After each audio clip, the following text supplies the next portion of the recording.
यहाँ से बर्खास्त तो किया, लेकिन एसओजी के नाम पर अभी भी जांच चल रही है, कोई कार्रवाई नहीं।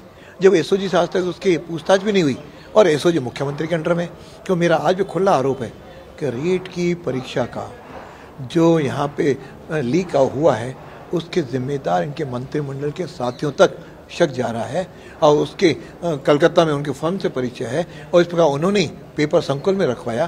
तो ये सारे तार और एसओजी से न्याय नहीं मिल सकता। इसी प्रकार जब यहाँ पे आरपीएससी का मुद्दा आया, आरपीएससी एक अच्छी संस्था थी, कभी नहीं हुआ। अब आपने जिस प्रकार के लोगों को नियुक्त किया, वो नियुक्त निरंजन आर्य की पत्नी को लेकर के पता नहीं किस प्रकार किया, और बाबूलाल कटारा ने तो वहाँ पास होर्डिंग लगाए, धन्यवाद मुख्यमंत्री जी, और आज उनके लोग कह रहे हैं 1.5 करोड़ रुपए दे करके मैंने नियुक्ति पाई है। तो जहाँ रुपयों से नियुक्तियाँ होगी तो फिर उसका हिसाब तो ऐसे होता है। देवनानी साहब, एक आखिरी सवाल और, गोपाल केसावत पकड़े जाते हैं, पूर्व राज्य मंत्री कांग्रेस के टाइम पर उनको दर्जा दिया गया, इस तरह से जब वो पकड़े गए उन्होंने ये कहा कि ओएमआर शीट है वो बदल देंगे, ओएमआर शीट बदलने तक की बातें हो रही हैं। तो क्या लगता है आपको कि जो सिलेक्शंस हो रहे होंगे वो क्या फेयर हो रहे होंगे? आज युवाओं के साथ किस तरह से इन चीज़ों को आप देखते हैं? जब ओएमआर शीट की हुई तो निश्चित रूप से कहीं न कहीं आरपीएससी के लोगों के साथ इनका इन्वॉल्वमेंट है। अकेला बाहर का व्यक्ति तो सीधा नहीं कर सकता। ओएमआर शीट आई कैसे? तो दोषी लोगों को जब तक सजा नहीं होगी पकड़े नहीं जाएंगे। इनकी नीयति साफ नहीं है पकड़ने की। इसलिए विद्यार्थियों के मन में एक प्रकार का आक्रोश है कि हम पढ़ाई करके करें तो करें क्या?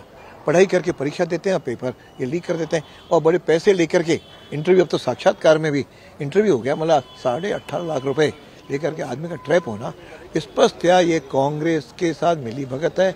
इनके दोनों मेंबर्स के भी जिनके नाम आ रहे हैं वो भी कांग्रेस के समय के नियुक्त हैं। तो पूरी तरह कांग्रेस आज दोनों हाथों से लूट रही है और शोषण कर रही है, विद्यार्थियों के जीवन का खिलवाड़ कर रही है। इसलिए विद्यार्थी आक्रोशित है, युवा आक्रोशित है, इसका बदला लेगा। आपने यहाँ नौकरी करने देते नहीं हो, बेरोजगारी भत्ता देते नहीं हो, नई नियुक्तियां करते नहीं हो। 3.25 लाख इन्होंने 5 सालों में अनाउंसमेंट किया, केवल 50,000 को आज तक नियुक्ति नहीं पाए हो। क्यों बेवकूफ बना रहे हो? तो ये राहत कैंप चला करके जो लोगों को भ्रमित कर रहे हो, युवा असुरक्षित है, युवा बिल्कुल फ्रस्ट्रेट है, इसमें किसी प्रकार की राहत नहीं मिलेगी। ये युवा अपना समय आने पर अपना इस सरकार से हिसाब किताब और इसका बदला जरूर लेगा। बिल्कुल। तो ये थे पूर्व शिक्षा मंत्री वासुदेव देवनानी, जिन्होंने कहा कि आज युवा बड़ा ही असुरक्षित है, वो अपने आप को महसूस कर रहा है। साथ ही आज जिस तरीके से लाठीचार्ज किया गया उसको भी उन्होंने निंदनीय बताया और कहा कि ऐसा बर्ताव तो अंग्रेजों के समय में हुआ करता था।